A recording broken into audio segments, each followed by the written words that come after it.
There is no correct way to play Fallout Shelter.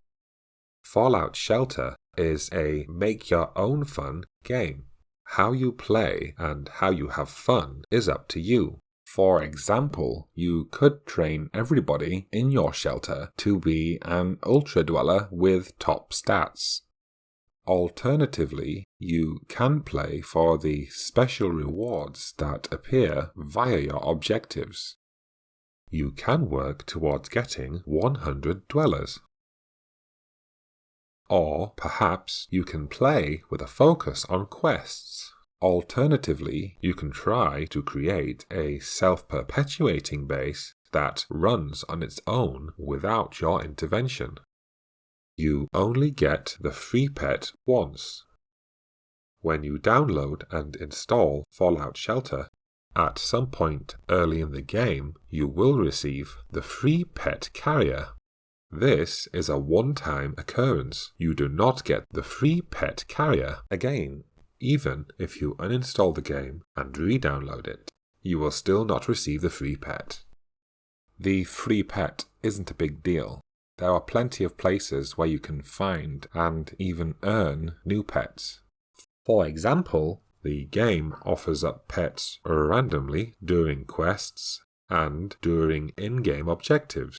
Plus, you can even find them in lunchboxes. They are rare, but not overly uncommon. Pet bonuses do not stack. Many of the pet bonuses affect a single dweller, but some have perks that affect the entire room or even the entire vault. However, if you have 2 or more of the same pet, then the benefits do not stack. The game simply picks the pet with the highest numbers and uses that pet to determine your in-game perk. So, let's say you have the Greyhound that lowers crafting time by 15% and another pet that lowers crafting time by 9%. Put them both in the same crafting room and the crafting time would only go down by 15% and no more. Mr. Handy can go exploring. You can send out a maximum of 25 dwellers into the Wasteland. You may also send out an additional 5 Mr. Handy robots. Your Mr. Handy will collect caps and nothing more. They can take damage, but many times they do not. If it survives long enough to collect 5,000 caps, then it will automatically return home. They only collect a tiny number of caps per hour.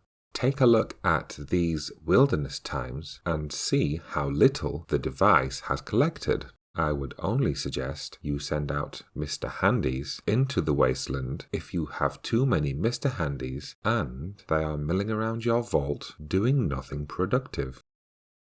Leveling up replenishes your health. When you level up on a quest, it replenishes your health. It doesn't affect gameplay too much, but if you are running low on Stimpaks, a splash of extra health may help you push through to other rooms where hopefully you will find more Stimpaks. Rushing rooms in the early game. During the early game, when caps and resources are running low, don't be afraid to rush your rooms. As you repeatedly rush rooms, your incident failure rate will go up. This is bad news for you, but the higher the incident failure rate is, then the more caps you receive when you successfully complete a rush.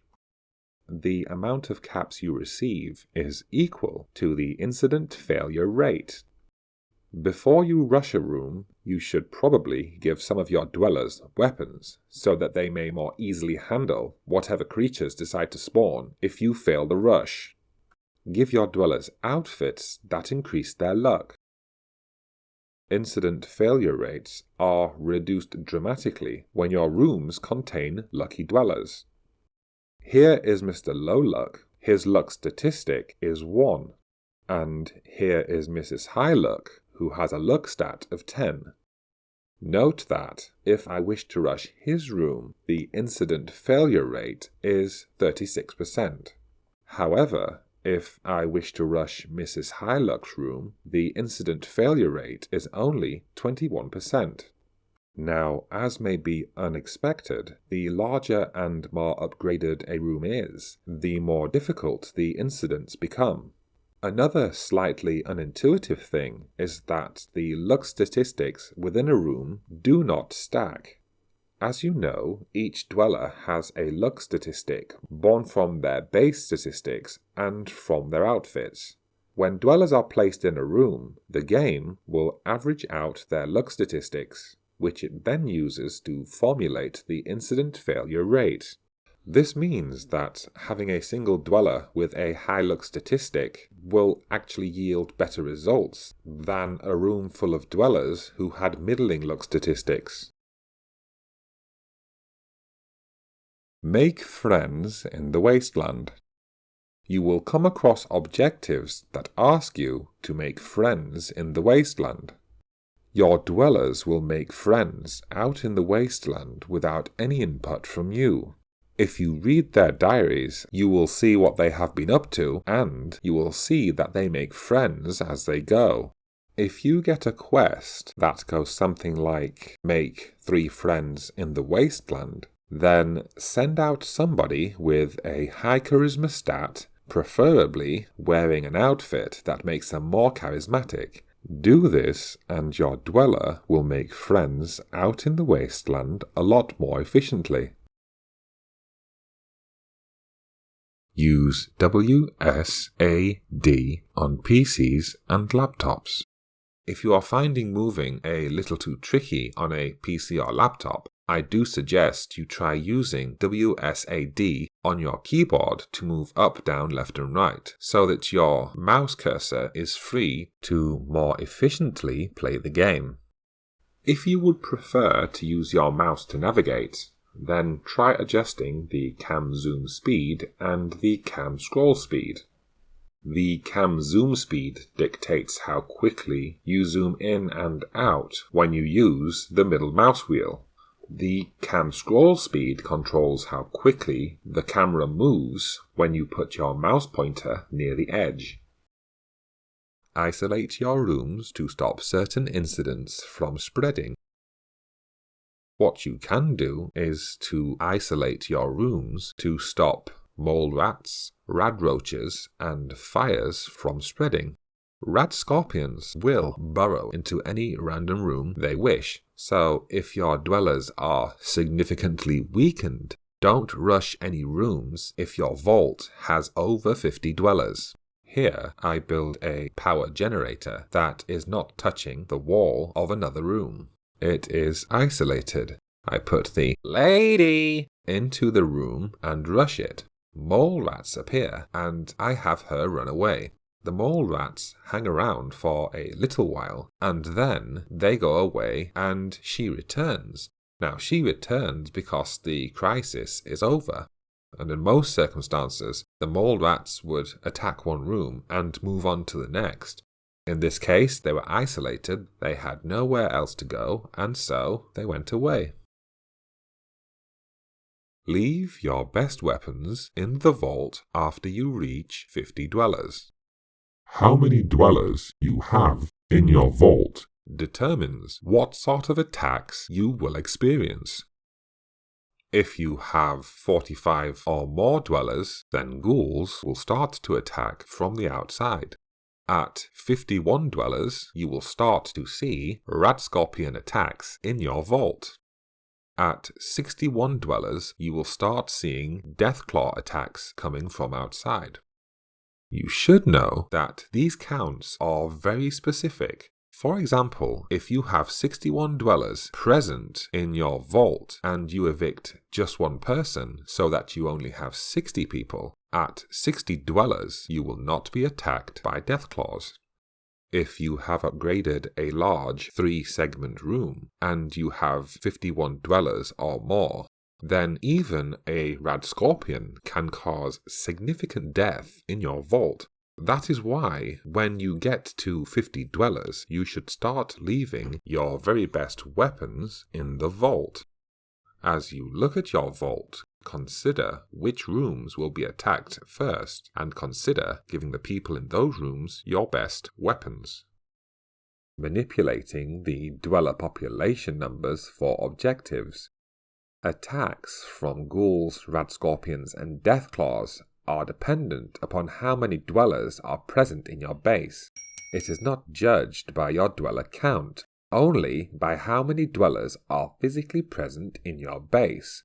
For example, if you have 62 dwellers in total, but there are 2 out exploring the Wasteland, you will not receive DeathClaw attacks. You can use this knowledge to your advantage when you are completing objectives. Take these as examples. They want me to survive 6 DeathClaw attacks with no casualties, for which I will desperately need a lot of dwellers with a lot of guns. Then I also have this objective saying that I should kill 20 raiders without a weapon, which means I need lots of dwellers, none of which are holding a weapon. In this case, being able to control what types of attacks I receive will make these objectives far easier. Play a little and come back later. You may find the game easier and perhaps more interesting if you play intermittently.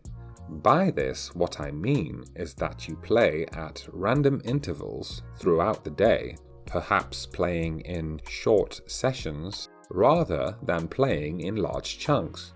If you leave enough time between your play sessions, when you return to your vault, you will notice that your babies have grown up, that your dwellers have learned new abilities, that things have been collected from the Wasteland, and that all of your rooms are ready to be harvested. The longer you play during a single session, the less there is to do.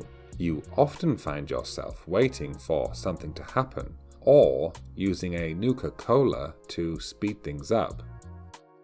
As counterintuitive as it sounds, this game is brilliant for people who lead very busy lives. It is great for kids and workers alike who are able to check on their vault quickly during the day. They can quickly check their vault during toilet visits, during lunch breaks, and on their trips home on the bus.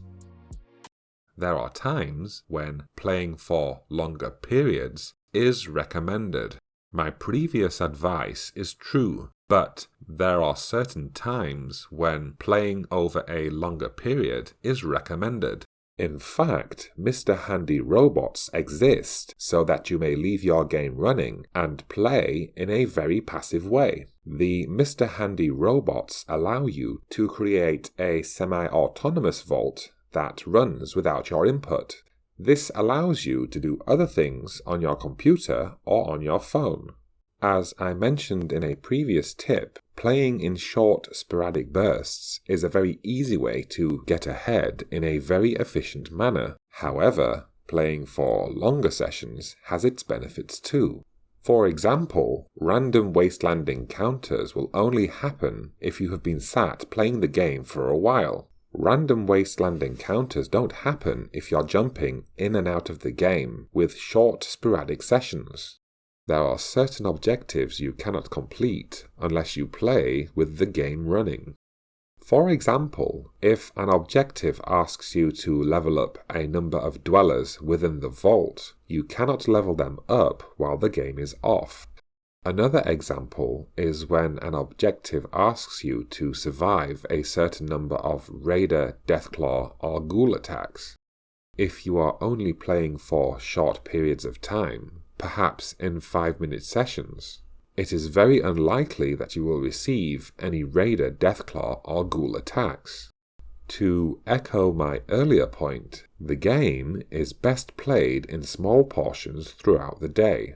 However, upon occasion it is okay to throw an hour or two into the game so that you may evolve your base a little and complete a few objectives. You can save a critical hit for later. If you are out on a quest, be they planned missions or those quests that you happen upon when you are out in the Wasteland, remember that you can save your critical hits and use them on another enemy.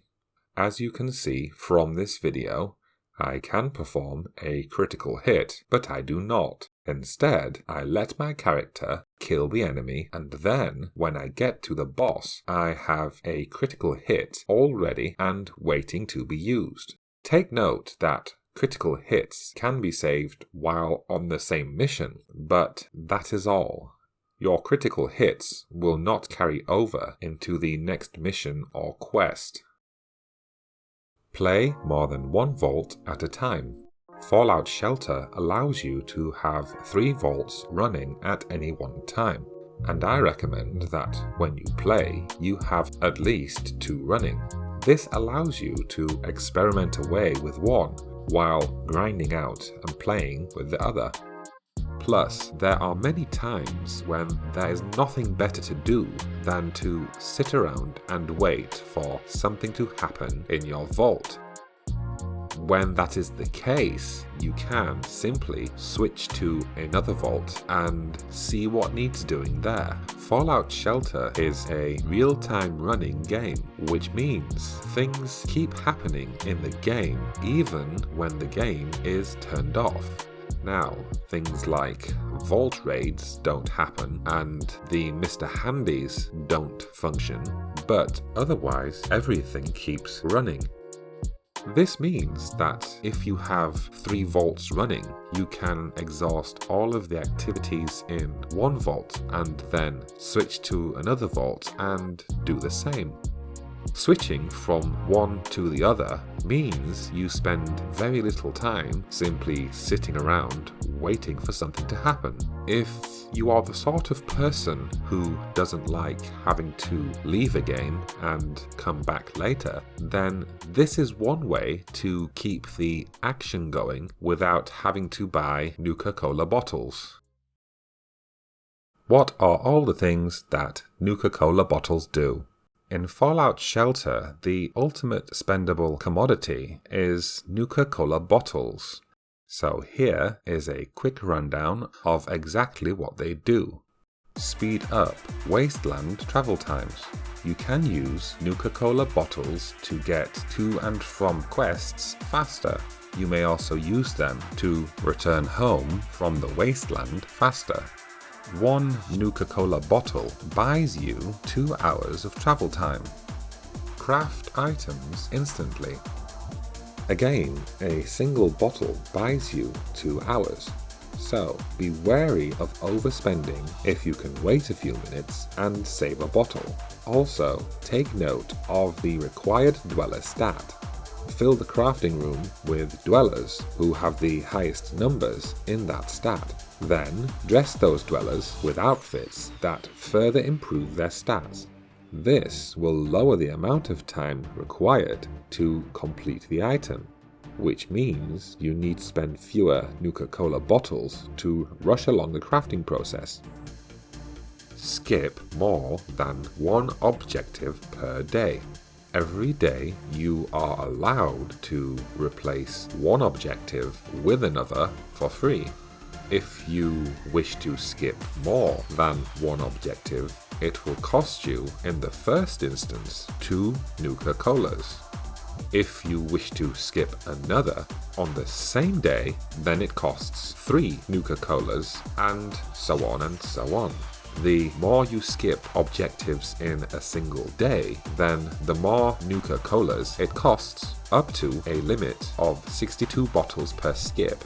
Skip certain quests. If you would like to, you can change your daily or weekly quest to something that offers better rewards. You do this by spending a Nuka-Cola. There are also blue quests that can be skipped too, but the blue ones will cycle back if you keep skipping them, whereas the daily and weekly quests are different every time. Complete barbershop customizations instantly. I would not suggest that you spend Nuka-Cola bottles on dweller customizations, but if you are going to, then equip them with outfits that increase their charisma. Doing this helps you lower the amount of time it will take for each customization to complete. One Nuka-Cola will speed things up in 2-hour increments. Unlock a theme more quickly. I suggest you do not spend Nuka-Cola bottles on themes because they are just aesthetic customizations. It costs 3 Nuka-Colas per missing fragment, which means, in theory, they can cost a maximum of 27 Nuka-Colas for a single theme, and that is rather a big investment for something that is just cosmetic. Instantly complete a single training point. Another use for Nuka-Cola bottles is to speed up the training process. You can put your dwellers into training rooms and have them improve certain stats. Training takes time, and you can reduce some of those times by using Nuka-Cola bottles. Each bottle buys you 2 hours. Here is a quick example. Get a load of this guy. He has 6 hours to go, and it costs 4 bottles, but as the timer descends below 6 hours, the cost drops to just 3 bottles. A single bottle buys you 2 hours. It is not worth using Nuka-Cola bottles during the early stages of training, but they may be useful at later stages when you want to hurry along some of your highly trained dwellers. Use your free objective swap every day. Every day you are able to swap an objective for free. You should use it every day, even if you have 3 seemingly simple objectives to complete. The best objectives are ones that reward you with pet carriers, Nuka-Cola bottles, and lunchboxes. Obviously, you do not swap out the best ones.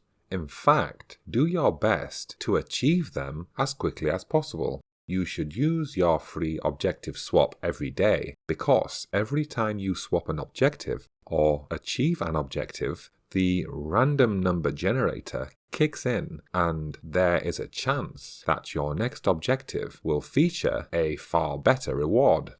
In this example, I skipped the objective, equip 4 dwellers with a scoped .44.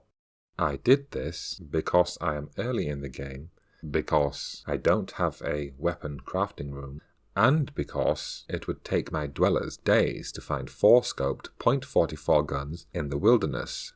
Plus, the objective only offers caps as a reward, so there is no point in making the effort and taking the time when I can freely swap the objective for something potentially better or at least easier and quicker to achieve. Now contrast that to this objective screen. As you can see by the pink-coloured crosses on the left, I can swap one of these objectives for free. However, since they are all such high-value rewards, the free swap should be saved for later and not used on one of these. This, on the other hand, is perfect for swapping out. It would take epic amounts of time to craft 8 outfits, and where such an endeavour may be worth it for Nuka-Cola bottles or a pet carrier or even a lunchbox, it is certainly not worth it for just over 1,000 caps. In the time it took to craft 8 outfits, you could have powered through 10 objectives and earned thousands of caps in the process. Dwellers return to old positions after incidents and emergencies. During an attack or an incident, you may move your dwellers and your Mr. Handies around. Perhaps putting stronger dwellers into rooms full of enemies, and maybe moving some of your weaker dwellers out of the way of harm. During an incident or attack, you can put your dwellers almost anywhere, and they will return to their original positions after the incident or attack is over.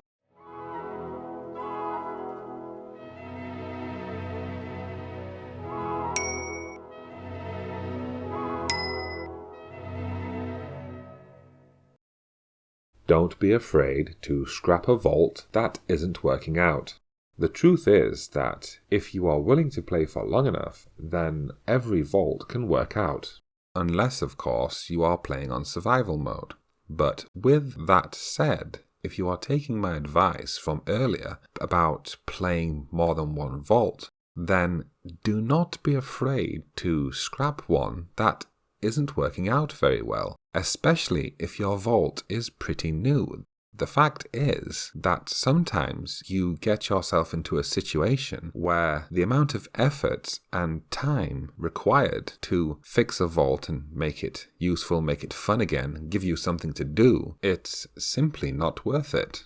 It's far easier to start a new vault and hope that the events and the RNG go more your way. The game's random nature means you can get a good start or you can get a bad start. My point is that if you have an unlucky start and things are not going your way, you may as well ditch the vault, start a new one, and see if your new vault starts you out a little better. Raise happiness to 100% by making dwellers have sex. There is an objective where you have to raise your dweller's happiness to 100%. In this case, I need to raise the happiness of 10 dwellers to 100%. If you already have dwellers who are 100% happy, then have them fail at a room rush and it will make them sad. You can make dwellers happy using the radio room and by putting them in the right room for their stats. But the easiest way to raise 2 dwellers up to 100% happiness is to make them have sex. During the sexual act, both dwellers experience a 100% happiness boost. In my case, all I need to do is have 5 couples have sex, and then I will have completed the 10 dweller happiness objective. If you have a pet and one of its perks is a boost in happiness, then this objective becomes a lot easier. Here you can see my happiness pet is a cat that offers a 26% boost. So, to complete the happiness objective, I just give the cat to one dweller and then to another, raising each to 100% before moving on to the next. What to do when couples will not breed? Well, firstly, if your pair are related, then they will not have children. You can tell if they are related by what they say to each other when they are alone in the living quarters.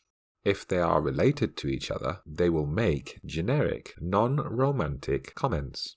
If they are able to breed, they will make romantic comments. You can see their comments by clicking the room itself and then zooming in. It's tricky sometimes, especially if you're using a handheld device, but you click the room and then you have to zoom in enough so that you can see the text. The higher the charisma values that the couples have, the quicker they will breed. However, there are times when the game bugs out and they will stand there talking for ages without actually having sex. If this happens, move them into other rooms and then move them back again. Alternatively, you can turn off the game, perhaps visit another vault, or just turn it off completely. And then, let's say in 10 minutes, when you revisit the vault, you will see them run off to do some humping. Completing the assign dwellers to the right room objective. Here, in this video, I assign this guy to the weights room. As you can see, for some reason, it registers on the objective as the right room. So, if you are struggling to complete this type of objective, as a last resort, you can build a training room and put dwellers in it to see if it completes the objective. What happens if raiders attack when there is nobody home? Nothing happens. They just arrive, run around a little, and then leave. All you lose are a few energy, food, and water resources during the emergency. Even if you have children or pregnant women still in your vault, it doesn't matter because they are invulnerable. Do not upgrade your door. Your vault door can be upgraded to make it stronger. It means that enemies need to bang on it for longer before they can enter your vault. This may seem like a good thing, but later in the game, it becomes annoying. During the early game, you may want the extra time to prepare yourself for the attack, but in the later game, when you are already all set up and you are waiting for enemies to hurry up and get in so that you can kill them, having to wait for them to smash the door in becomes a little frustrating. The problem is that if you upgrade the door in the early game, you cannot downgrade it later. It is far better if you never upgrade the door, because later down the line you will be thankful that you can wipe out enemy attacks as efficiently as possible. Protecting your door is pointless. In the early to mid-game, I'd suggest you do not leave people at your door to protect against external attacks. The two-dweller team will often suffer a death when faced with an attack from outside. Plus, don't forget that when your dwellers are guarding the door, they are doing nothing. They are not leveling up, they are not producing medical items, and they are not adding to production rooms. Their time is being completely wasted. As you are probably aware, when you are being attacked, your resources are being stolen. That is why they flash red during an attack. Some may claim that having dwellers at your temple door helps you to defeat enemies quicker, meaning fewer resources are taken, but that is not the case. In fact, in most cases, the attackers will fight in the temple door, and then, surviving, will rush on to the next room, which means, if anything, you are delaying their extinction simply by delaying them from getting from the temple door to the room where they are actually destroyed. Obviously, there are exceptions to the rules. If you are a late-game player and you have dwellers to spare, then by all means put some powerful ones at your vault door. Another possible exception is if you take a look at this vault, it is an early vault with only 28 dwellers, so attacks from outside are pretty mild. And yet, thanks to the RNG side of this game, I have two rather powerful weapons in the very early game. Here is Linda at level 7, and her gun does between 18 and 21 damage. And here is level 10 Emil, whose gun does 20 to 22 damage. The raider attacks are weak, and these two, protecting the door, are making short work of these very easy raider attacks. Under these circumstances, perhaps guarding the door is justified. Training the perfect dweller. If you want the perfect dweller with full stats in every area, then you need to give birth to a fresh dweller, let it grow up, and then put that dweller straight into endurance training. You then train that dweller so that he or she is maxed out on endurance. Here is Ted Nipple's wife, Ophelia. This is a time-lapse video showing her climbing up to endurance level 10. Train your new dwellers to level 10 in endurance because the Fallout Shelter tip screen says dwellers with high endurance gain more health when they level up. Therefore, to get the best results, you need your dweller with a maxed out endurance stat before starting to level up your dweller.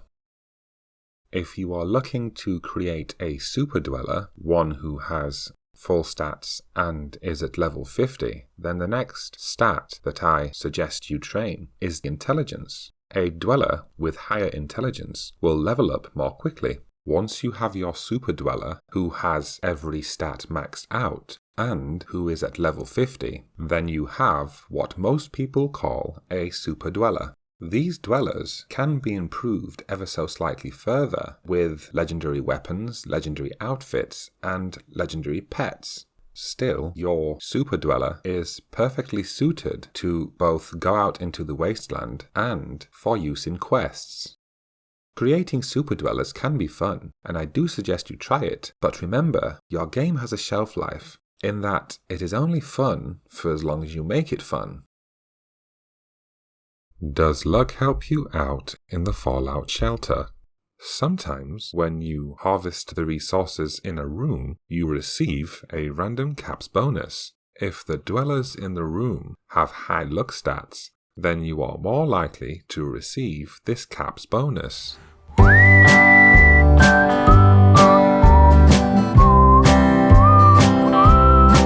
Higher luck statistics will increase your chances of success when you rush a room. For example, take this power generation room.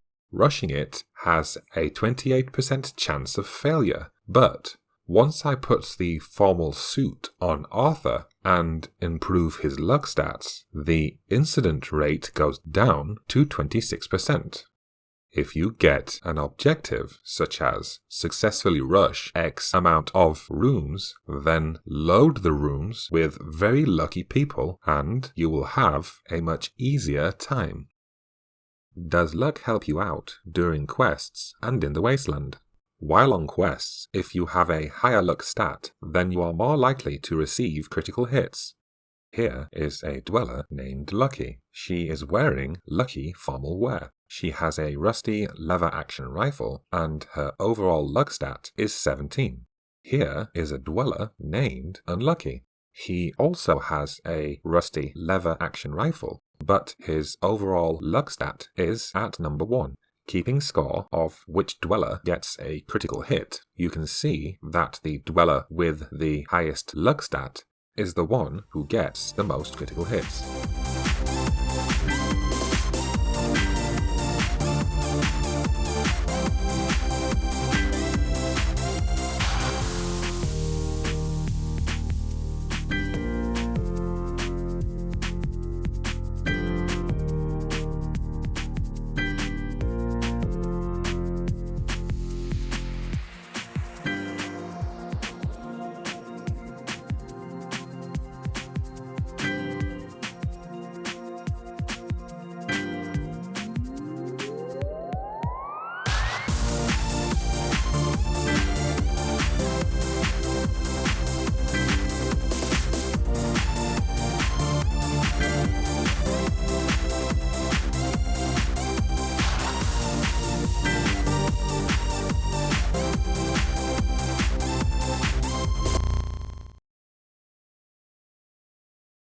Some people say that a high luck stat will help you find better items in the Wasteland, but my experiments have found this not to be the case. I have found that luck doesn't affect the quality of junk, weapons, or outfits, but does affect how many caps the dwellers earn while in the Wasteland. However, if you want your dwellers to pick up rarer junk, outfits, and guns, then you stand a better chance if you give them better guns and better outfits. Also, give them plenty of Stimpaks and RadAways so that they may stay out longer and statistically improve their chances of getting better gear. As you can see here, this dweller is almost perfectly suited to find the best loot in the Wasteland. Each stat is maxed. He has the Expert Jumpsuit, which is a legendary item that gives him an additional 7 stat in agility so that he shoots even faster. He has the Dragon's Maw, which is the most powerful gun in the game, and he has the Parrot that adds 6 points of weapon damage.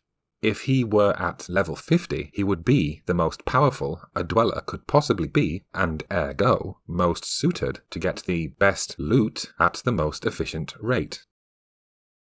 Max out on luck and another stat. If you are training dwellers for certain jobs within the vault, then train them on luck and whatever stat they need to complete their job. For example, if you want to train up a power worker, then train him or her up on strength and luck. If a dweller works in a water processor, then train him or her up in perception and luck. That way, your dwellers will work in each room efficiently due to their specialized stat, but also, when the rooms are harvested, the increased luck statistic means you are more likely to receive random rewards in the form of caps. The single room Mr. Handy money farming method. Set up single rooms in a line, put 2 dwellers in each, and have a Mr. Handy patrolling the rooms. Try to ensure that the dwellers have a high luck stat. This line of patrolled rooms acts in its own way as a sort of bottle cap production line. Take what I have done here. I have alternated between Medibays and Science Labs. I chose them because if I keep the game running, they keep my supplies of Stimpaks and RadAways topped up. The goal is to have each room complete as quickly as possible. Medibays and Science Labs require dwellers with high intelligence, so I put intelligent dwellers in there and give them suitable intellect-improving outfits. Yeah, but should each room be fully upgraded? Know what I mean? I think each room should be a basic room with no upgrades. The point of this cap farming method is to have each room complete as quickly as possible, and upgraded rooms take longer to complete. Therefore, I don't suggest that you upgrade. Here are 2 medbays. The top one is upgraded once, and the bottom one is a basic room. I grab this guy and I put him into the upgraded room. It will take over an hour to complete, whereas the basic non-upgraded room will only take 36 minutes to complete. All of this changes, however, if you are using resource rooms. For example, here are 2 diners. Inside I have dwellers who all have the same special stats, and all of them are wearing the same outfit. I upgrade the top room and it still reaches harvest at the same time as the non-upgraded room below. But do upgraded rooms, give more caps, innit? Yes.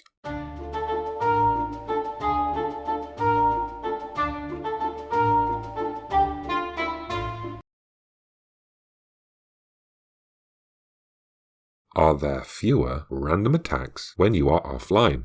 In my experience, there are the same number of internal incidents, such as fires, creature attacks, and appearances of the mysterious stranger, both when you are offline and online.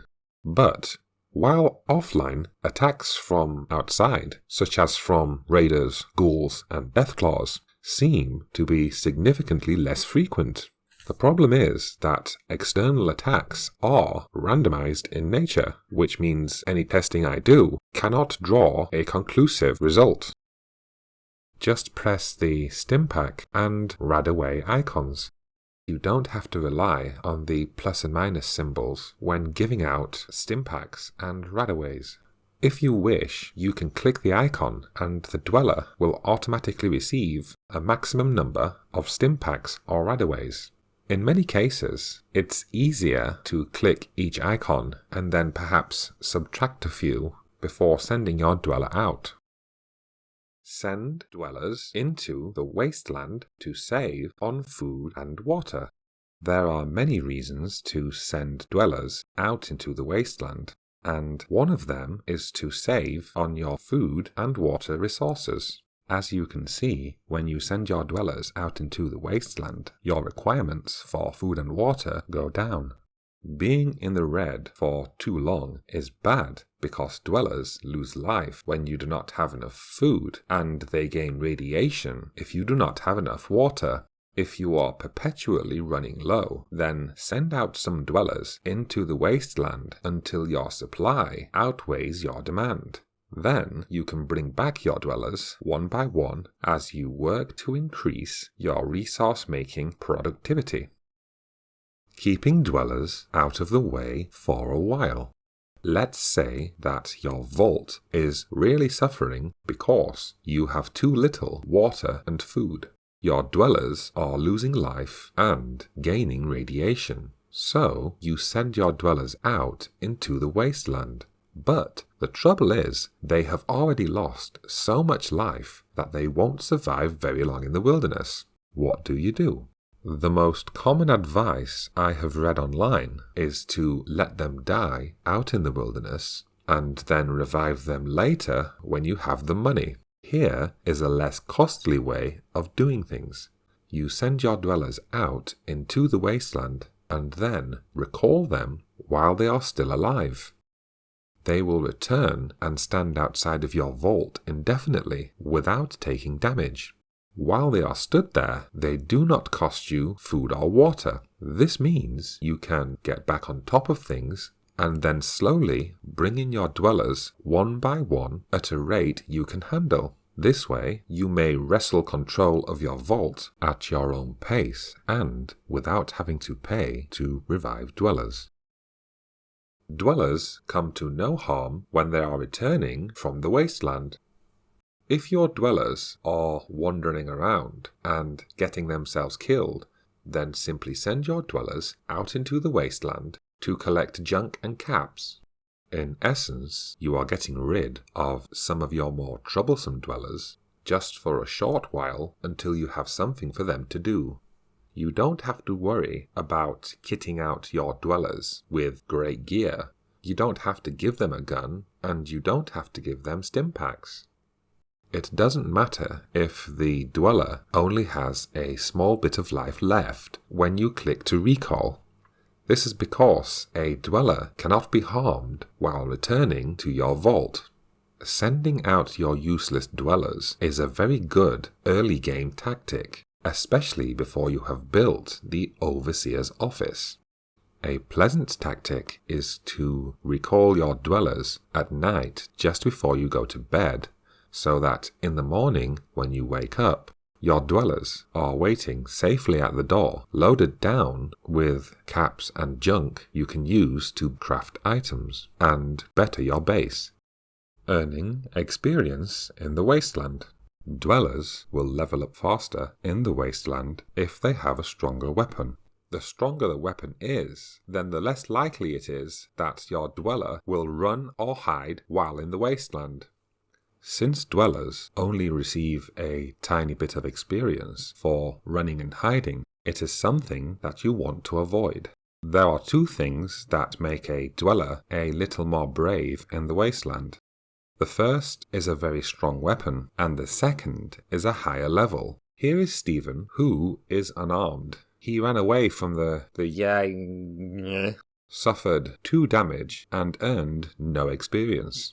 He also hid from raiders and only earned 35 experience points. On this occasion, I gave Stephen a rare weapon with a minimum damage stat of 14. In this case, he fought and killed the Yao Guai for 915 experience. But he still hid from the raiders and only earned 35 experience points. If you want your dweller to start taking down raiders and DeathClaws in the wasteland, then you have to wait for them to level up a little. How long should I leave dwellers in the wasteland? The longer a dweller is out in the wasteland, the fewer items he or she picks up, but the rarer the items tend to be. Again, a lot of this is randomized, so there is still a chance that a dweller will pick up a legendary item early on, but it is very unlikely. How often you visit the game also seems to have an effect, but all you need do is to check in on the game at least once per day and you receive the optimum pickup ratio, which is another way of saying if you check in on the game every day, your dwellers in the wasteland will continue to pick up common, rare, and legendary items on a semi-frequent basis. If your dweller survives for long enough, then he or she may auto-return once 100 items have been collected, not including plans. Breeding with stronger dwellers does not matter. The obvious assumption is that if you breed 2 dwellers with high special stats, then their offspring will have similarly higher abilities. That would be the obvious assumption, but sadly, that isn't the way the game works. The effects of breeding two dwellers who have high special stats are actually fairly random and pretty minute. Here, we have a strong woman with 10 strength and a strong dad who also has 10 strength. But their child is only born with 4 points in strength. In addition, if you breed two dwellers who are maxed out with all their special stats, the child's intelligence is the only value that jumps up significantly. I would say that this is a bug, but perhaps it was put there purposefully to stop people breeding their super dwellers to create super babies. On the other hand, if you breed two dwellers who have stats that range between 9 and 10, then their resultant offspring will have a few regular stats and the rest will be slightly above average. Speeding through the room incident objectives. There are room incident objectives. They will often tell you to extinguish a certain number of fires or survive a certain number of creature attacks. You can speed through these by repeatedly rushing the same room and creating incidents through failures.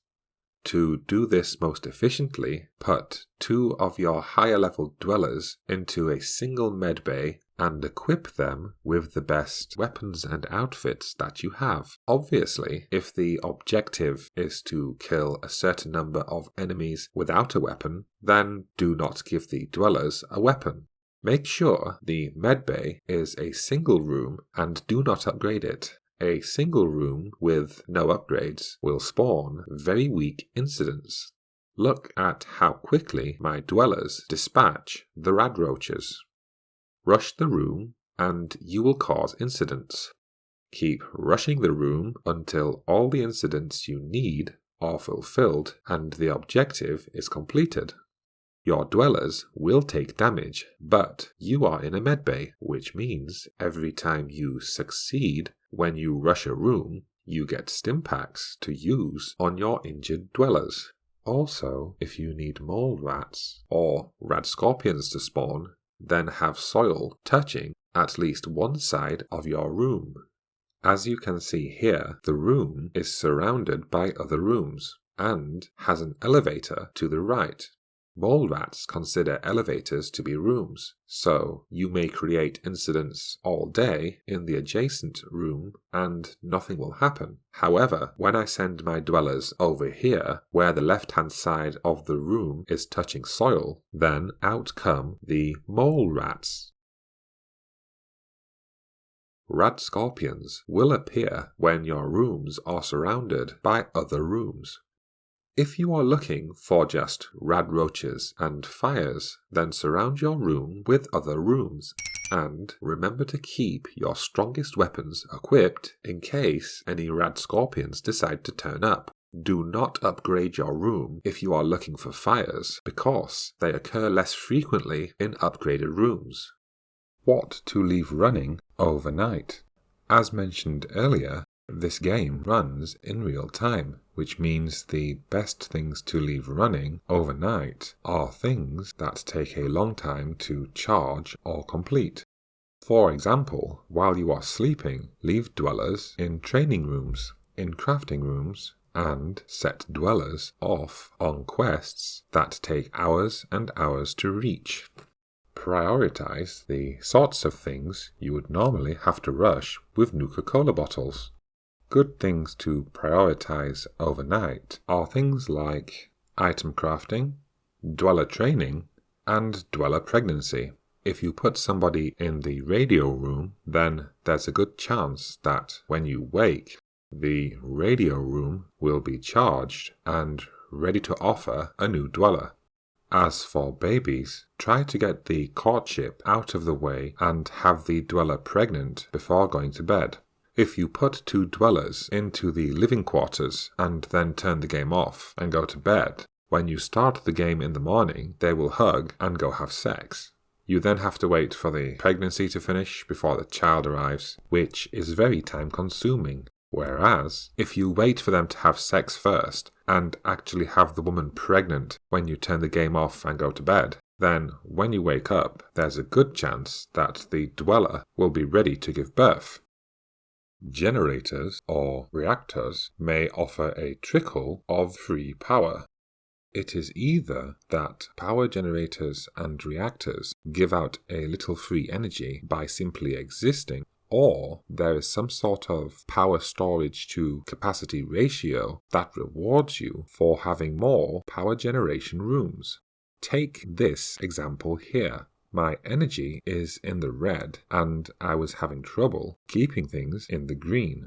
I placed a power generation room, and not only did I jump into the green, but I stayed there.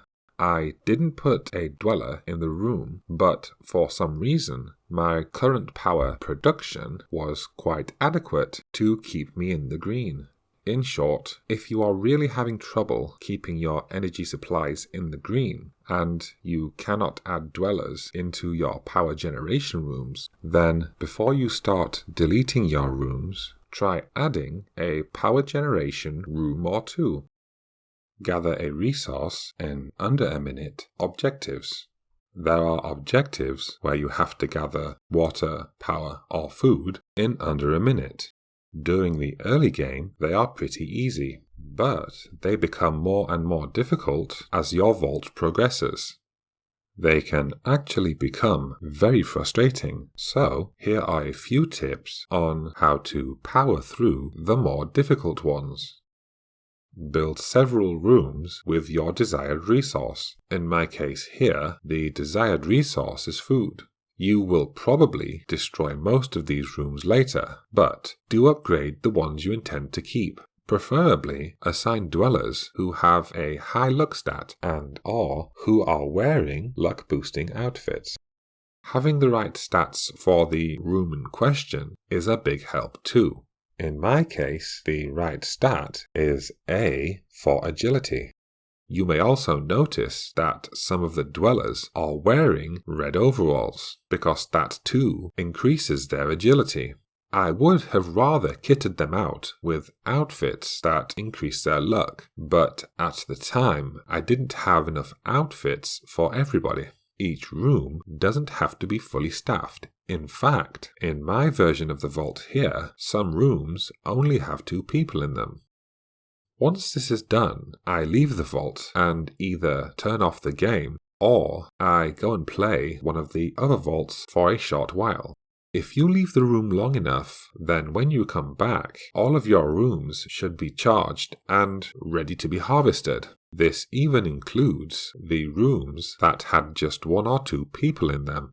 This is when you do your big harvest and collect almost all of the resources you need within a minute. However, you are probably still going to have to rush some of the rooms. Try to rush the rooms that have been upgraded so that you get more resources. If your dwellers have high enough luck stats, you will succeed with each room rush and you will gather enough resources within a minute to complete the objective. If one of your room rushes fails before you reach the objective, then you will have to deal with the incident and then leave the game to allow the rooms to recharge and to allow the incident success rates to reset. Dealing with pregnant women. Send them back to work while they are pregnant because they will work just as well as they did before. Do not bother giving them weapons because they won't use them. Do give them outfits because the special modifiers will still work even though their outward appearance only shows them wearing yellow and blue. Kids and pregnant women are invulnerable because they will run away and hide whenever they are in danger.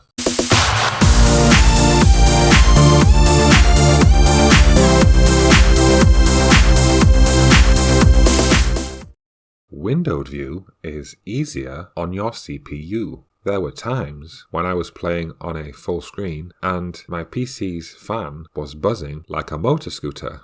It usually happened when I had other programs running in the background, but there were some occasions when even during an incident, things started to heat up. Either way, when I clicked the windowed option and I reduced the screen size to around a quarter of the screen, it was a lot easier on my computer. Revived dwellers can still complete Explore the Wasteland objectives. Let's say you get a quest that says something like Explore the Wasteland for X amount of hours. You can still achieve the mission even if your dweller dies and is later revived. With regards to this guy, I send him out on his 18-hour quest. At 17 hours and 32 minutes, he is dead. I revive him, and as you can see, his time counts towards the objective. Here later, the guy completes the 18-hour excursion, and I receive the reward for it, even though he died and was revived before he reached the initial goal. How to find the mysterious stranger in your vault. As you know, there is a musical sting that occurs whenever the mysterious stranger is around. If you happen to be zoomed in on your vault, then the musical notification can be heard louder if you are closer to wherever the mysterious stranger just spawned.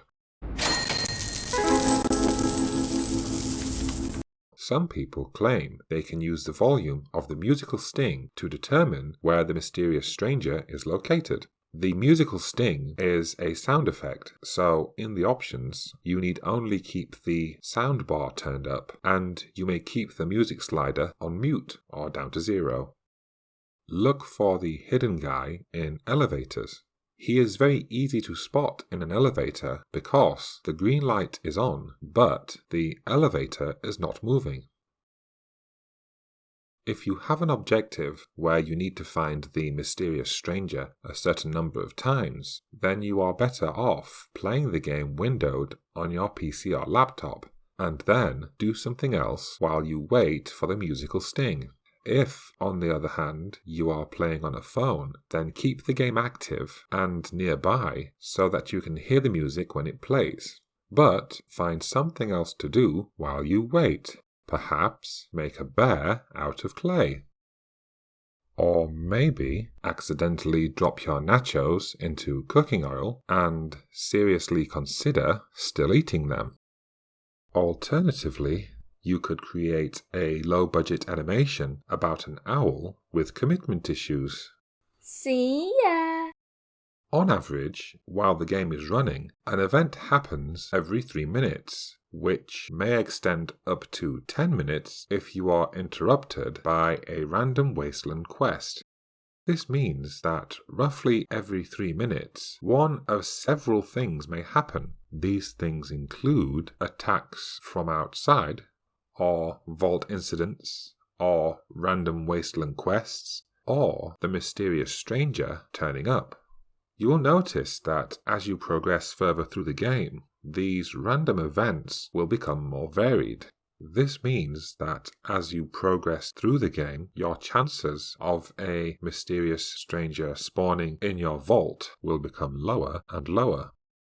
What makes this all the more trickier is the fact that as you go through the game, your vault often gets bigger, which means more rooms to spawn in and makes the mysterious stranger more difficult to find. A mysterious stranger will never appear whilst an incident or an attack is taking place. So, on a similar note, if you have a mysterious stranger objective, it is not a good idea to keep repeatedly rushing rooms and causing incidents, because it will delay the arrival of a mysterious stranger. One objective asked me to find the mysterious stranger 8 times, which, for me, is usually an automatic skip, because typically it is much too difficult and much too time-consuming. However, in this case, the objective was offering a pet carrier, and pets are probably one of the biggest gaming experience changes within this game, which makes them pretty valuable, especially if you end up with a very good and very valuable pet. So, in the end, I equipped all of my dwellers with all of my outfits and weapons, and I sold most of my rooms. I kept only the most vital ones. Now luckily, I was able to do this fairly easily because I was still pretty early in the game, so I didn't have as many rooms to look through whenever I heard the musical sting. I left the game windowed on my PC and did something else, only running back to catch the mysterious stranger whenever I heard the musical sting. Now, destroying most of your base for the sake of a mysterious stranger objective seems like a bit obsessive, but given the fact I was so early in the game, and given the fact they were offering a pet, I thought in this case it was worth it. Understanding how the training rooms work. If you have somebody in the training room and the timer is slowly counting down to them gaining a special stat, the dweller doesn't lose his or her progress when you put that dweller into a different room, just so long as you put the dweller back into their original training room within the same play session. Even if you take the dwellers out and have them do an unassociated task, such as having sex, then they still do not lose their training. Note how the dwellers are 5 hours and 58 minutes at the start, and after the deed they return to their training room and they still only have 5 hours and 58 minutes until their next stat upgrade. In this case, I put the man into one room and the woman into another. For the man, I allow the room to complete on its own, and I harvest it. For the woman, I rush the room. I then return them to the training room, and even though they have both undertaken different tasks in different rooms, their training progress has not been lost. They are still at 5 hours and 58 minutes. To test it a little further, even if you move a dweller out of a training room and into another training room, she or he will not lose his or her training progress. Take note how the pregnant dweller is 5 hours and 20 minutes away from being trained. I send her away into the fitness room. I then send her back into the weight room, and she hasn't lost any progress. She still has only 5 hours and 20 minutes to go. This again proves that moving players around the vault doesn't make them lose their training room progress. Revived dwellers lose their training progress. The previous tip showed the ways that dwellers keep their training progress, but there are 2 ways they may lose it. The first is if you put them into a new room and then quit out of the game before returning them to the training room. The second way is if they die. If a dweller dies during training, then all of his or her training progress is lost upon revival. I have put these 2 in training, and they have 6 hours and 39 minutes left before their training cycle completes. After around an hour and a half later, they are attacked by radroaches. Once I revive them, they do not continue their training with 5 and a bit hours left to go. They go all the way back to having 6 hours and 40 minutes, proving that after being revived, they lose their training progress. They don't lose special stats or experience levels, but they do lose the progress they made in whatever training rooms they were last present. Accept every random Wasteland quest. Sometimes a random quest will appear, and before you can click it, your vault is attacked or there is a vault incident. Even if this is the case, it doesn't really matter because the random Wasteland quest will wait for the incident or the attack to finish. In general, it is a good idea to send out dwellers into the Wasteland. And if you have dwellers who are getting in the way, or for whom you do not have rooms, then sending them out is a good idea because they can hunt down caps and junk in what is essentially their spare time. And where I do advocate sending out unarmed dwellers early in the game, I don't suggest you do it once you have an overseer's office. This is because when you get the overseer's office, you will also start to see random Wasteland quests. And sending dwellers into such quests without a weapon and without Stimpaks often ends poorly. But even with that said, I do suggest that you take and accept every single random quest that comes your way. The first and most obvious reason for this is that despite being poorly armed, your dwellers may still win the battle. The second reason is that some of the creatures you encounter are very weak. Another reason is that in many cases you can avoid a conflict, and in further cases there is actually no fighting at all. Take this scenario, for example. The guy simply wants to join the vault. There is no fighting involved. There's not even the option to fight.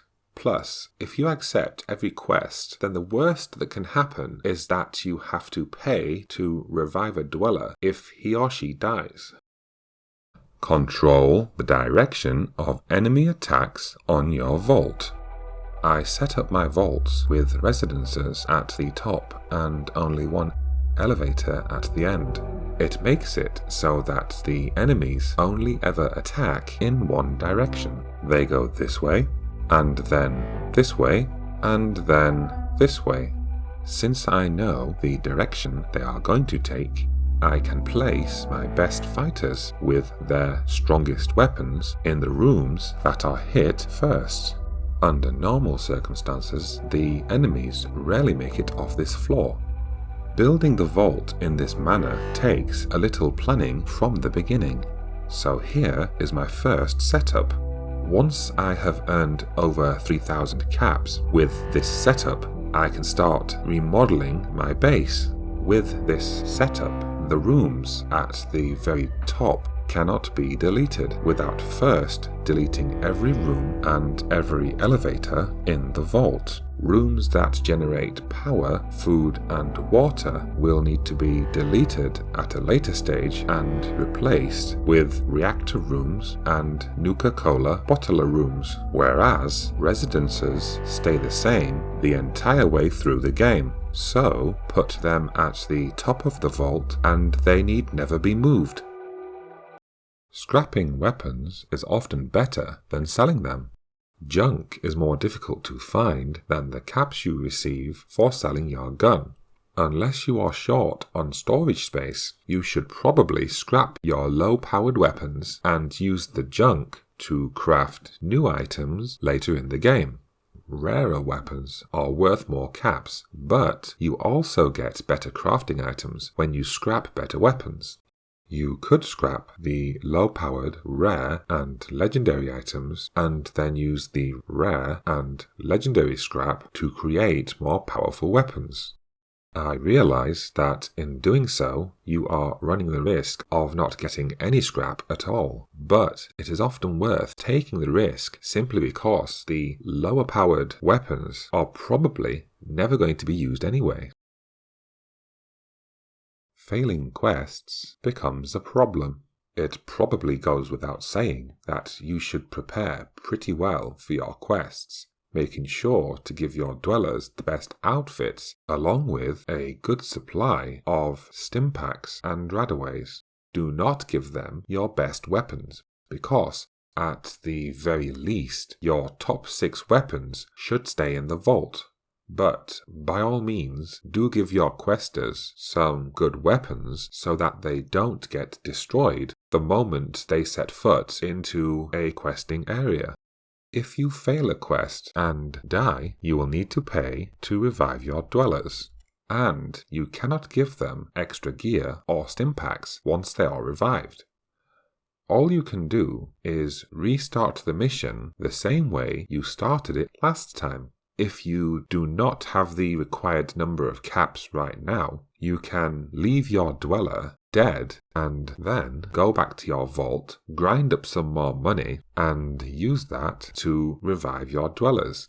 If you want, you can revive your dwellers, start the mission, and then abandon it. You can go home and the quest will reappear in your mission screen. You may then pick it later when you have better dwellers or better equipment.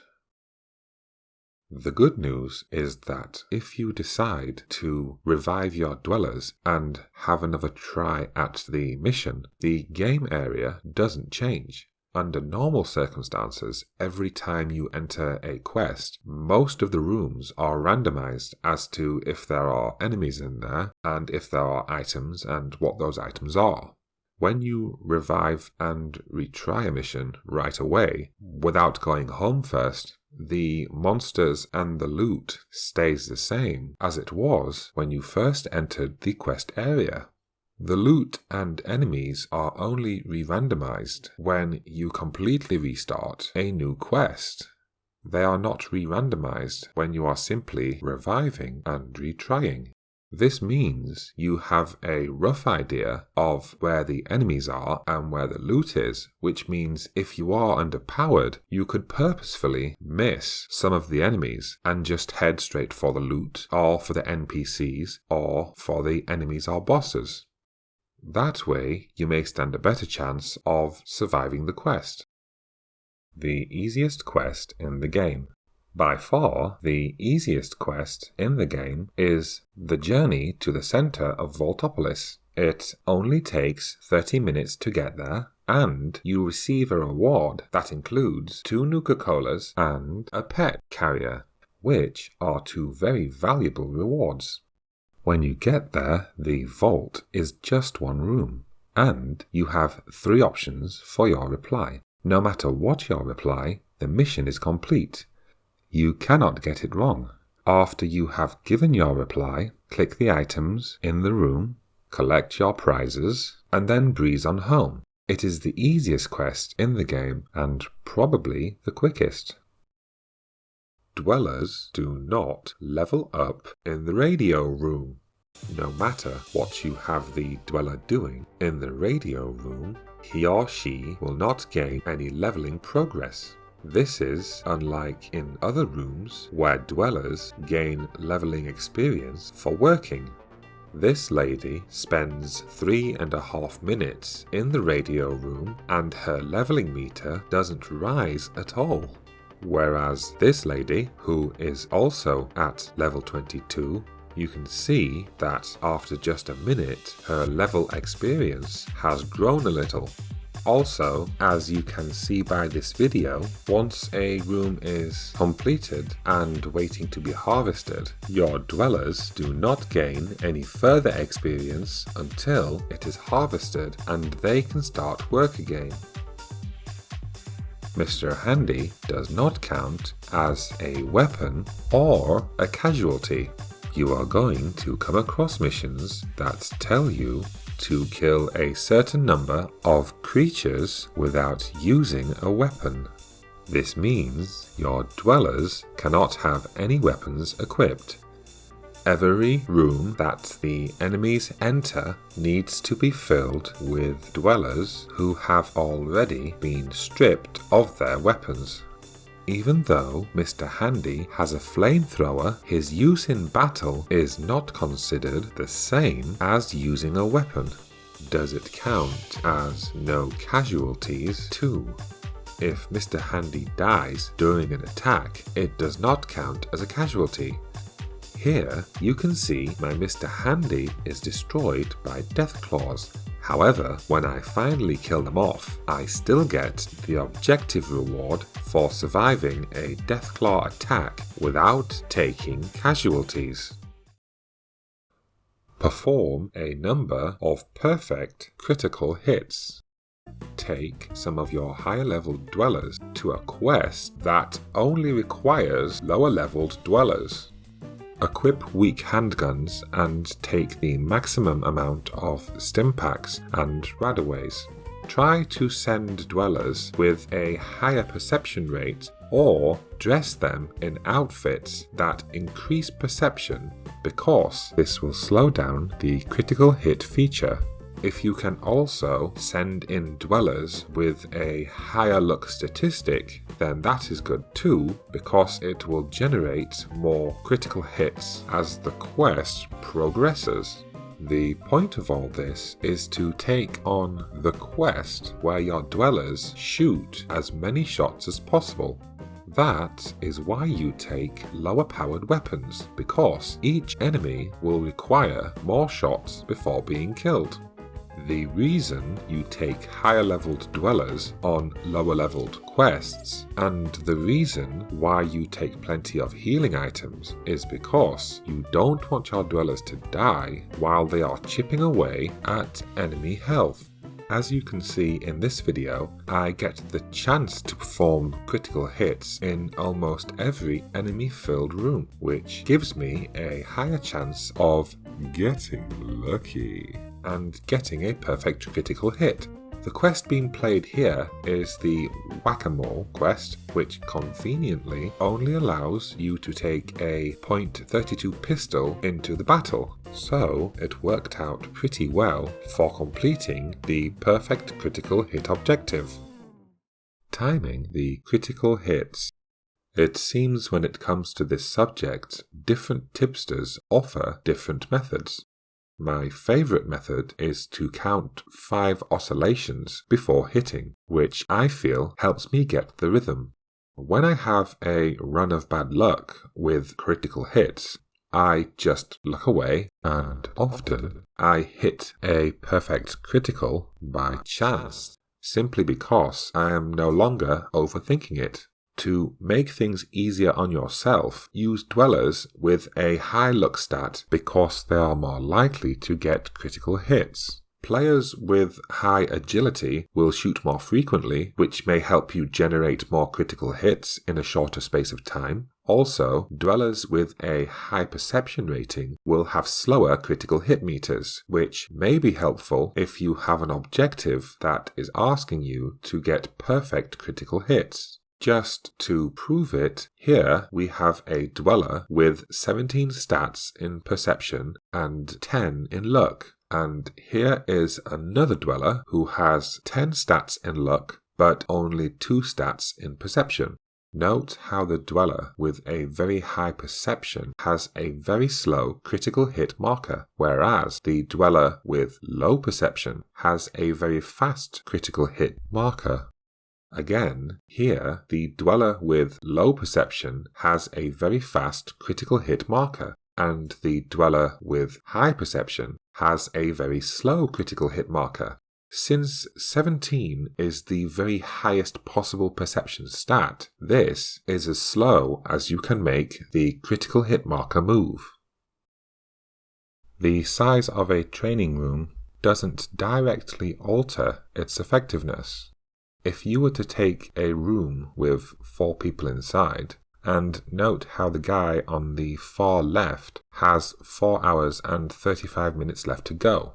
Increase the training room to a full-sized 3-segment room, and the completion times do not change. The guy on the left still has 4 hours and 35 minutes left to go. Now, if you were to upgrade the room, then you can see here that the guy on the left has 4 hours and 23 minutes to go, which is a mild improvement. It seems that the size of the rooms do not directly alter how effective a training room is. How to make training rooms more efficient. The first and most obvious way to increase the efficiency of training rooms is to upgrade them.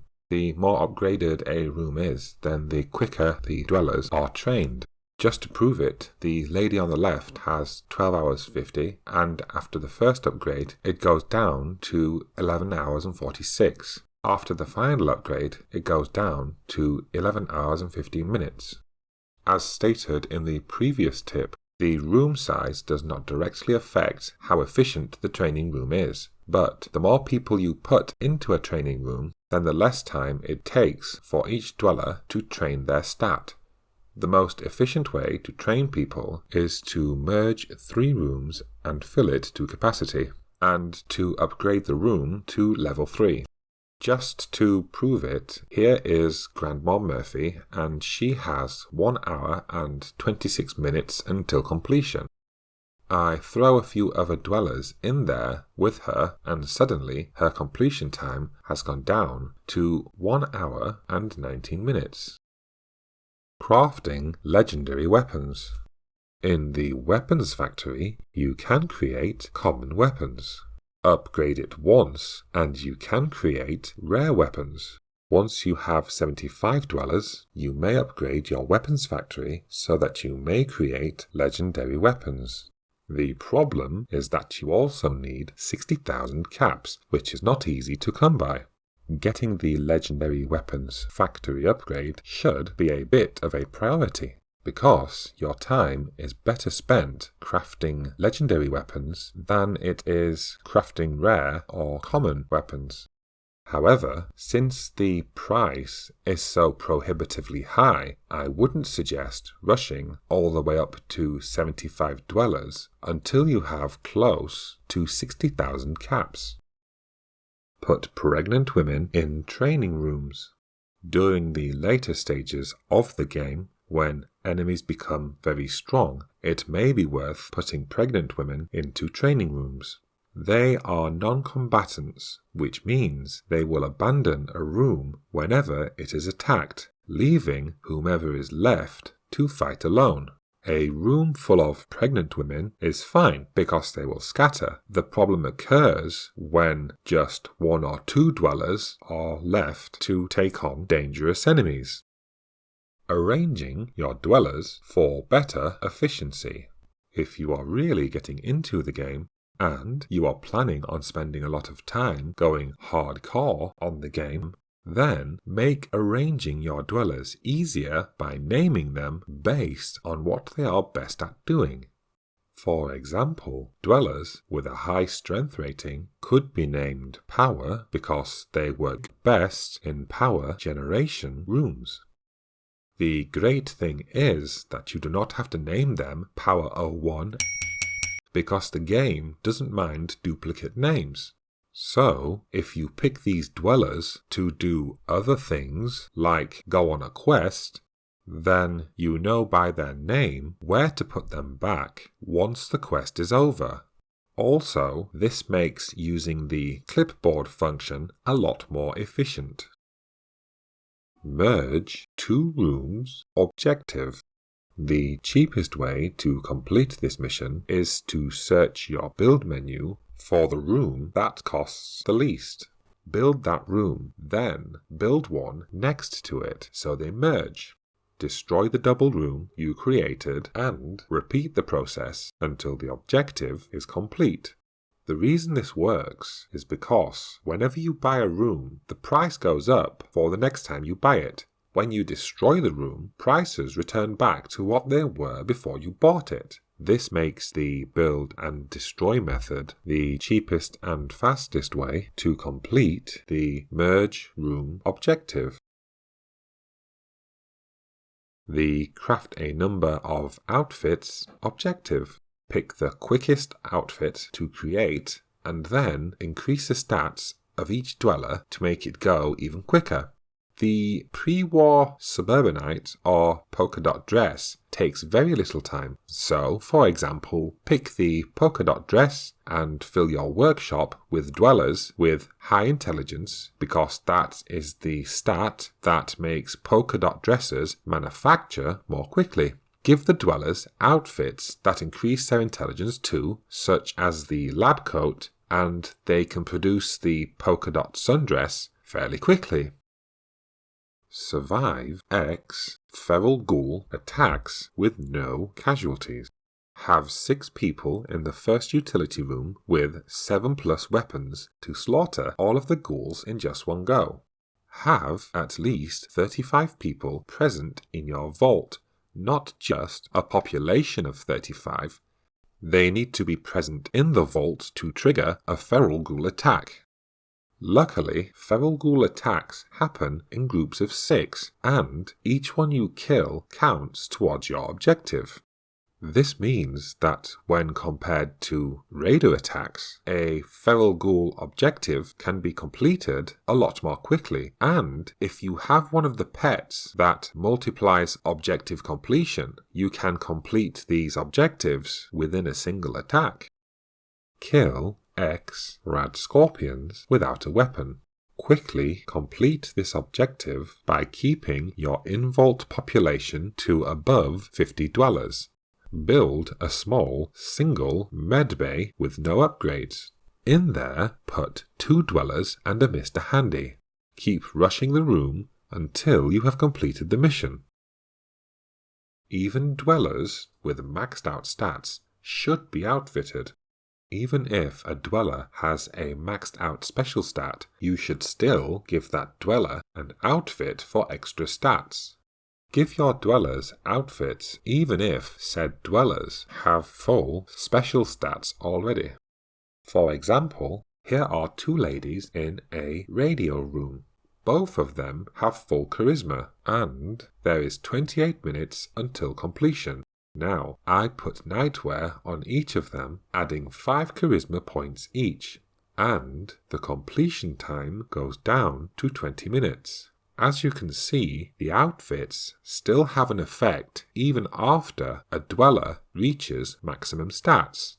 There is an online rumor that says your dweller becomes immune to radiation if he or she has 11 endurance, but this is untrue. Here I have a couple. The lady has a full endurance stat, and I give her an outfit that adds a further 2 to her endurance. The guy has only 1 endurance, but where she is only at level 1, he is at level 27. She has a lower level, so one would expect her to take more damage, but considering the fact that she has such high endurance levels, you wouldn't have expected her to take as much radiation damage, especially when compared with the male who at level 27 and with almost no endurance has taken comparatively less radiation damage. A person with a very high level and over 10 endurance stats would be very highly radiation resistant, but not radiation immune. Some pets are almost game breakers, and they are awesome. There are some pets that you can get that are so good they are almost game breakers. If you are lucky enough to receive one of these pets, then your game becomes a lot easier. Here are some of the pets that I consider to be almost game breakers. The Wasteland junk pets are fairly common, but when a pet has a very high percentage, it makes the game a lot easier. Over a full day in the Wasteland, and your dweller brings back some awesome amounts of loot, which will make your future crafting efforts a lot easier. Now this one may not seem like a big deal, but if you have this pet plus the Dragon's Maw weapon, and you have a level 50 dweller with 10 stats in agility and the expert jumpsuit, then you have the ultimate killing machine. As a side note, with agility at 10 and with the expert jumpsuit, your dweller fires so frequently that fights with multiple enemies can be over in a matter of minutes. On quests, if you have all of this and the poly plus 6, your dweller shoots almost continuously and deals a minimum of 28 damage each time and up to a maximum of 35 damage each time. The fire hydrant bat is more powerful than the Dragon's Maw weapon, but it is not as reliably efficient since its damage ranges from between 19 and 31. As opposed to the Dragon's Maw, which ranges between 22 and 29. Trench, with his 4 times Wasteland return speed, is my second favourite pet of all time. He allows you to speed your way through the quests by allowing you to return in a fraction of the time it would normally take you to return. Plus, it also means you can send out dwellers for the full day and have them return with their high-value loot in just a day. However, Trench is only my second favourite. The best pet in the game is the most coveted pet of them all. It is Dogmeat.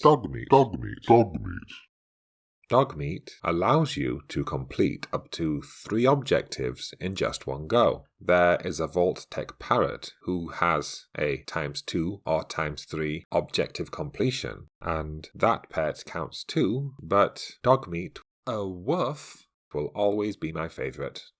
The thing about these pets is that there are many challenges within the game that take absolutely ages, and when you have either Dogmeat or Pip the Parrot, the amount of time you take on these objectives is slashed considerably. And finally, we have the cat that offers uninterrupted training, which, again, isn't specifically a game breaker, but it's very handy simply having a dweller training around the clock. It makes the creation of a fully maxed out dweller a whole lot easier and a lot more convenient. Evict or remove people and their stuff is auto-stored. If you decide to evict somebody, then do not worry about stripping them of their stuff. When you click to evict, their stuff is automatically stored. This is also true if the dweller died while in your vault and you decide to remove the dweller. However, if somebody dies in the Wasteland and you decide to remove that dweller, then all of that dweller's possessions will disappear, including the items that the dweller had when he or she left the vault. Give your disposable dwellers a pet in the Wasteland. According to the Fallout Shelter tip screen, pets equipped to dead dwellers that are not revived during quests will return to the vault. That is what they say about quests. But what about when you send dwellers out to the Wasteland with a pet? After just 13 hours in the Wasteland, the dweller died. I clicked to remove the dweller and the screen asked if I was sure, and I clicked yes. As I flipped back through the Wasteland menu, I saw that the cat was making its way back to the vault, and it was carrying all of the dweller's caps and junk. Later, the cat arrived at the vault, and I was able to collect all of its items. Provoking DeathClaws to complete objectives. If you have an objective that calls for DeathClaws, then make sure you have at least 61 dwellers present in your vault. Also, put people in your radio room and have them calling out for recruits. After accepting a new recruit, there is a high chance that a pack of DeathClaws will attack very shortly afterwards. Sell off green junk and weapons. When you are in the late game stages and you have the legendary weapons and outfit workshops, you can start selling off your green junk and weapons. You are going to quickly accrue far more than you will ever need, to the point where your storage will quickly become almost full every day. Get into the habit of selling off your green stuff when you are playing later in the game. It saves on having to build and support room after room of storage area. Scrapping rare and legendary weapons and outfits. Continuing on from the last tip, do not feel obliged to keep legendary and rare weapons and outfits. During the later game, when you have the ability to make your own weapons and outfits, you will be crying out for the right type of junk. Scrap some of the less desirable weapons and outfits, and use the parts to create legendary weapons and outfits that you really want. Some of the legendary and rare items are not that great and not that strong, but the junk they offer can help you to create some very strong and very useful weapons and outfits. You can scrap outfits to get junk for weapons. When you get into rare and legendary item crafting, you will be aching for certain pieces of junk to complete your item.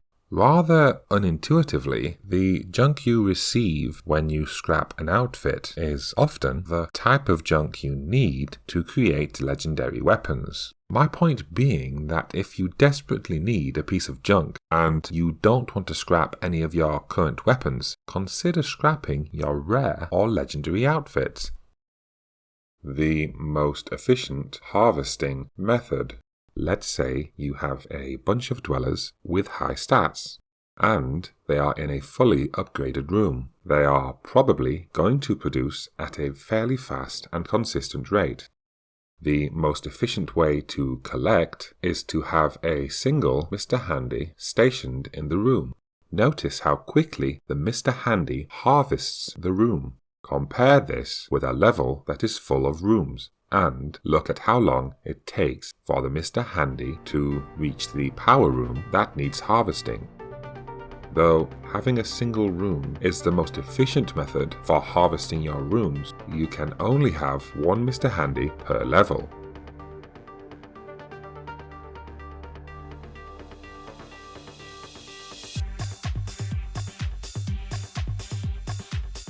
Only having one room being productive on a single level may pose a problem for some players. However, many players have a lot of space under their vaults with which they may decide to experiment, in which case tucking a room away with a Mr. Handy in it may not be such a bad idea. Under normal circumstances, the single efficient room method is too much of a waste of space.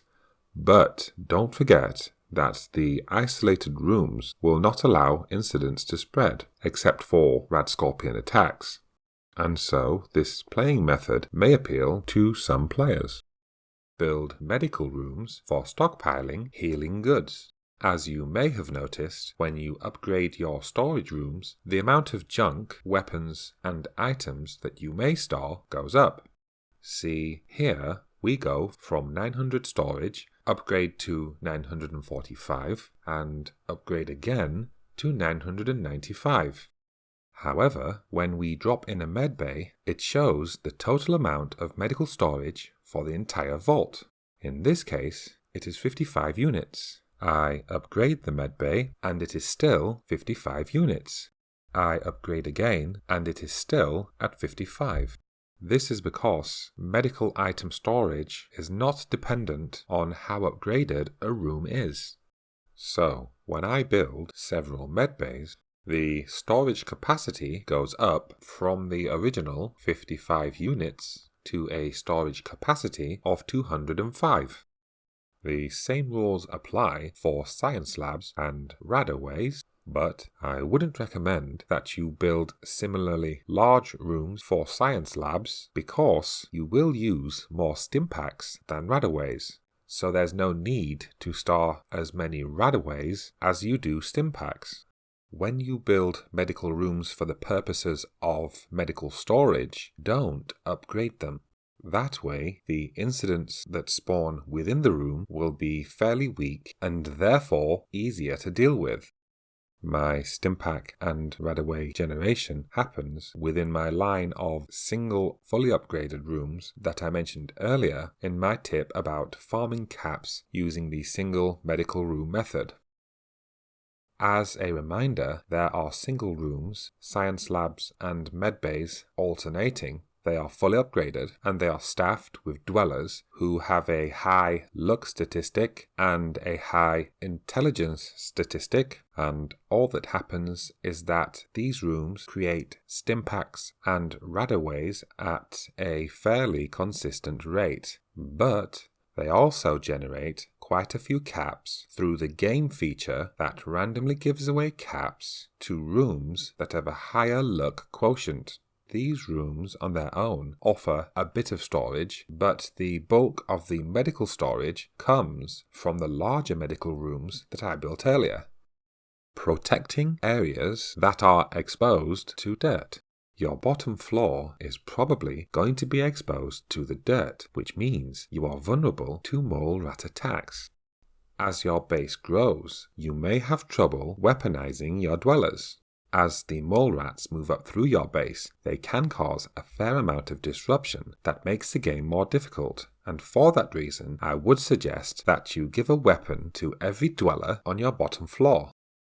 I have known quite a few people in forums touting the benefits of building elevators all the way along the bottom in order to stop mole rat attacks from coming through. And I may recommend this, but it does get very expensive. If you do try the elevator method, know that it becomes nullified if you build rooms below the elevators. The rooms below are not considered isolated. This means the mole rats will attack your lower rooms and then burrow their way up past the elevators and attack your other rooms.